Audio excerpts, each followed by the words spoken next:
എല്ലാ ഭക്തജനങ്ങൾക്കും കതിർവേൽ മുരുകൻ യൂട്യൂബ് ചാനലിലേക്ക് ഒരിക്കൽ കൂടി സ്വാഗതം. എൻ്റെ ചാനൽ ആദ്യമായിട്ട് കാണുന്ന ഭക്തജനങ്ങൾ ചാനൽ ഒന്ന് സബ് ചെയ്യുക. ജ്യോതിഷ സംബന്ധമായ എന്തെങ്കിലും കാര്യങ്ങൾ അറിയാനുണ്ടെങ്കിൽ ഈ നമ്പറിലേക്ക് ഒന്ന് വിളിക്കുക. ഫെബ്രുവരി 1-ാം തീയതി തൈപ്പൂയമാണ്. അതായത് മകരമാസം മലയാളം 18 ഞായറാഴ്ച ദിവസമാണ് ഈ വർഷത്തെ തൈപ്പൂയം വന്നേക്കുന്നത്. അപ്പോൾ നമുക്ക് സുബ്രഹ്മണ്യ സ്വാമി ക്ഷേത്രത്തിൽ ഏതെല്ലാം കാര്യങ്ങൾ ചെയ്ത് ഏത് രീതിയിലുള്ള വഴിപാടുകളും കാര്യങ്ങളാണ് നമുക്ക് ചെയ്യാനുള്ളത്. അപ്പം അതിനെക്കുറിച്ചാണ് ഞാൻ ഈ വീഡിയോയിൽ ഭക്തജനങ്ങൾക്ക് പറഞ്ഞ് മനസ്സിലാക്കി തരുന്നത്. നമുക്ക് ആദ്യം തന്നെ നമ്മുടെ ഭഗവാനെ നമ്മുടെ വീട്ടിലേക്ക് സ്വാഗതം ചെയ്യാം. അതായത് ഭക്തിപൂർവ്വം ഭഗവാനെ അന്നത്തെ ദിവസം നമുക്ക് ക്ഷേത്രത്തിലൊക്കെ പോകാൻ പറ്റാത്ത ഭക്തജനങ്ങളില്ലെങ്കിൽ ദൂര സ്ഥലത്തേക്കുള്ള അല്ലെങ്കിൽ ഗൾഫിലോ മറ്റുള്ള നിൽക്കുന്ന രാജ്യത്ത് നിൽക്കുന്ന ഭക്തജനങ്ങളൊക്കെ ഇല്ലെങ്കിൽ അന്നത്തെ ദിവസം നമുക്ക് പോകാൻ പറ്റുന്നില്ല. നമുക്ക് വീട്ടിൽ തന്നെ സുബ്രഹ്മണ്യ പൂജ ചെയ്ത് നമുക്ക് സുബ്രഹ്മണ്യനെ നമുക്ക് എന്താ പറയുക വീട്ടിലേക്ക് തന്നെ ക്ഷണിക്കാം. അത് എങ്ങനെയെന്ന് വെച്ചാൽ ഭഗവാന്റെ ഒരു ഫോട്ടോ മേടിക്കുക. ഫോട്ടോ ഉള്ളവർ ഫോട്ടോ വെക്കണം. എന്നിട്ട് നമ്മുടെ ഹാളിലോ പൂജാമുറിയിലോ ഒരു കൊരണ്ടി, അത് കൊരണ്ടിയുടെ അകത്ത് എന്തെങ്കിലും ഒരു ചുമ്മാ വെക്കുക, ഒരു തുണി വല്ലതും വെക്കുക. ഇല്ലെങ്കിൽ ആ ഫോട്ടോ ചാരി വെക്കാൻ വേണ്ടി കസേരയോ അങ്ങനെ എന്തെങ്കിലും നമുക്ക് ഭിത്തിയിൽ ചാരി വെക്കാം.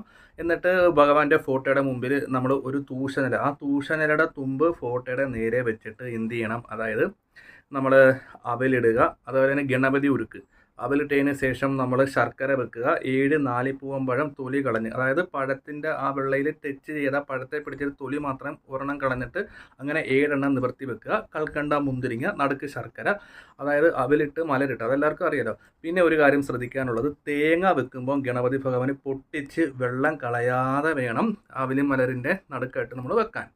അതിൻ്റെ അടുത്ത് തന്നെ ശർക്കര വെക്കണം. കാരണം വെള്ളം പെട്ടെന്ന് വെക്കുമ്പോൾ തേങ്ങ മറിയാൻ ചാൻസ് ഉണ്ട്. അതിനെ അവലിൻ്റെ അകത്ത് വെക്കണം. തേങ്ങ നമ്മൾ ഇങ്ങനെ പൊട്ടിച്ച് സാധാരണ രീതിയിൽ പൊട്ടിക്കുമല്ലോ, പൊട്ടിക്കുമ്പോൾ ഇങ്ങനെ കമർത്തി വെച്ചിട്ട് വെട്ടുകുത്തി കൊണ്ട് പയ്യെ ഇങ്ങനെ ഓപ്പൺ ചെയ്യുമ്പോഴത്തേക്ക് വെള്ളം കിട്ടും. ആ വെള്ളം തന്നെ നമ്മൾ ഇച്ചിരി ഇതിനേക്ക് ഒഴിക്കുമ്പോൾ 2 തേങ്ങയിലും വെള്ളം നിറഞ്ഞ് നിൽക്കും. അങ്ങനെ വെച്ചിട്ട് ഗണപതിയെ സങ്കല്പിച്ച് ഒരു വിളക്ക് കത്തിച്ച് വെക്കാം. അടുത്ത വിളക്ക് നമ്മൾ ഭഗവാനെ സങ്കല്പിച്ചു. ഒറ്റ വിളക്ക് ഉള്ളവർ ഒറ്റ വിളക്ക് ചെയ്യുക. നെയ്യ് ഒഴിച്ച് 5 തിരിയിട്ട് കത്തിക്കുക. ഇങ്ങനെ വെച്ചതിന് ശേഷം നമുക്ക് ആ ഭഗവാന്റെ അടുത്തിരുന്ന് ഭഗവാന്റെ അഷ്ടോത്തരങ്ങൾ ജപിക്കാം, നാമം ജപിക്കാം. അതേപോലെ തന്നെ കീർത്തനങ്ങൾ ആലപിക്കാം. അതേപോലെ തന്നെ നമുക്ക് ഇഷ്ടമുള്ള നൈവേദ്യം, നമുക്ക് പായസം ഉണ്ടെങ്കിൽ പായസം ഉണ്ടാക്കി വെക്കാം. പഞ്ചാമൃതം അറിയാവുന്നവർ പഞ്ചാമൃതം ഉണ്ടാക്കി വെക്കാം. ഫ്രൂട്ട്സ് വെക്കുന്നവർക്ക് ഫ്രൂട്ട്സ് വെക്കാം.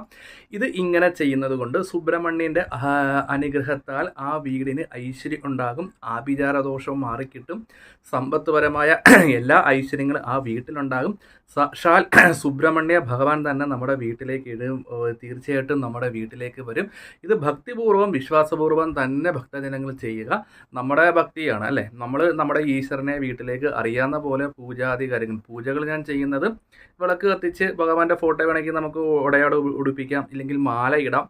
അത് ഭക്തജനങ്ങളെ സാമ്പത്തികം പോലെയൊക്കെ ചെയ്താൽ മതി. ഫ്രൂട്ട്സുകൾ വെക്കാം, പഞ്ചാമൃതം ഉണ്ടാക്കി വെക്കാം, പാൽപ്പായസം ഉണ്ടാക്കി വെക്കാം.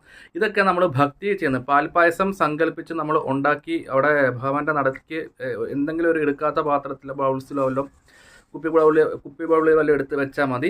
അത് നമ്മൾ ക്ഷേത്രത്തിൽ ചെയ്യുന്ന പോലെ പൂജാതി മറ്റുള്ള കാര്യങ്ങളൊന്നും ചെയ്യണ്ട. നമ്മൾ അങ്ങനെ സങ്കല്പിച്ച് ഭഗവാനെ ഞാൻ ഇത്രയും കാര്യങ്ങൾ സമർപ്പിച്ച്, അപ്പോൾ നമുക്കിത് ഭക്തിപൂർവ്വം നമ്മുടെ വീട്ടിൽ ചെയ്യണ വീട്ടിൽ ഐശ്വര്യം തീർച്ചയായിട്ടും ഉണ്ടാകും. ആ ഭഗവാന്റെ മുമ്പിലിരുന്ന് നമുക്ക് കീർത്തനങ്ങൾ ജപിക്കാം, അതായത് അഷ്ടോത്തരങ്ങൾ ജപിക്കാം, അതായത് നാമങ്ങൾ, അങ്ങനെയുള്ള കാര്യങ്ങൾ ഏകദേശം ഒരു അരമണിക്കൂർ ചെയ്താൽ മതി. അരമണിക്കൂർ കഴിഞ്ഞിട്ട് വിളക്കെല്ലാം കെടുത്തി കഴിഞ്ഞ് ഫോട്ടോ വേണമെങ്കിൽ നമുക്ക് അന്നേരം മാറ്റി വെക്കാം. അതിനുശേഷം ഈ ഭഗവാന് വെച്ചേക്കുന്ന ഭഗവാനെ വെച്ചേക്കുന്ന നെയ്തെങ്കിലും നമുക്ക് പ്രസാദമായിട്ട് കഴിക്കാം. അപ്പോൾ എല്ലാവരും ഇങ്ങോട്ടൊരു ചോദ്യം ചോദിക്കും, തിരുമേനി ഇത് നമ്മൾ അമ്പലങ്ങളിൽ ചെയ്യുന്നില്ല, നമ്മുടെ വീട്ടിൽ വെച്ചാൽ വീടിന് ദോഷമുണ്ടോ? അപ്പോൾ ഞാൻ തിരിച്ച് ഭക്തജനങ്ങളൊരു ചോദ്യം ചോദിക്കണം, നമ്മൾ ഈശ്വരനെ വിളിക്കുന്നത് എന്തിനാണ്? നമ്മുടെ ദോഷങ്ങളും പ്രശ്നങ്ങളൊക്കെ മാറാൻ വേണ്ടി. അപ്പോൾ നമ്മൾ ഒരിക്കലും ഇത് അമ്പലത്തിൽ ചെയ്യുന്ന കാര്യം നമ്മുടെ വീട്ടിൽ ചെയ്യില്ല. നമ്മുടെ ഭഗവാനെ സ്നേഹം കൊണ്ട് നമ്മൾ അന്നത്തെ ദിവസം ഭഗവാന്റെ ദിവസമായുണ്ട്, അതായത് തൈപ്പൂയം ആയതുകൊണ്ട് ഭഗവാനെ വേണ്ട കാര്യങ്ങൾ ചെയ്തു കൊടുക്കുന്നത്. നമ്മൾ അമ്പലത്തിൽ ചെയ്യുന്ന പോലെ മറ്റുള്ള നെയ്ദ്യം തളിച്ചു കൊടുക്കുന്നില്ല. അതേപോലെ തന്നെ നമ്മൾ പൂജാദികൾ, ആവാഹനങ്ങൾ അങ്ങനെ ഒന്നും കാണിക്കുന്നില്ല. നമ്മളൊരു ഫോട്ടോ വെച്ച് ഗണപതി ഒരുക്കി വെക്കുന്ന, വിളക്ക് വെക്കുന്ന, ഭഗവാൻ ഇഷ്ടമുള്ള നെയ്തി നമ്മളവിടെ സങ്കല്പിച്ച് വെക്കുകയാണ്. നമ്മുടെ വിശ്വാസവും ഭക്തിയിലാണ്. അത് ഭഗവാൻ വന്ന് തീർച്ചയായിട്ടും സ്വീകരിക്കും. അതാണ് അവിടെ സ്നേഹം. അതാണ് അവിടെ ഭക്തി സുബ്രഹ്മണ്യൻ്റെ.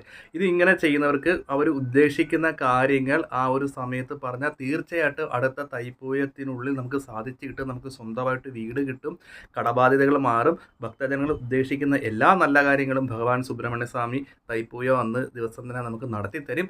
അപ്പോൾ വീഡിയോ ഇഷ്ടപ്പെട്ടെങ്കിൽ ഷെയറും ലൈക്കും ഒക്കെ ചെയ്യുക. എൻ്റെ ചാനൽ ആദ്യമായിട്ട് കാണുന്നവർ ചാനൽ ഒന്ന് സബ് ചെയ്തേക്കണം. ജ്യോതിഷപരമായ എന്തെങ്കിലും കാര്യങ്ങൾ അറിയാനുണ്ടെങ്കിൽ ഈ നമ്പറിലേക്ക് ഒന്ന് വിളിക്കുക.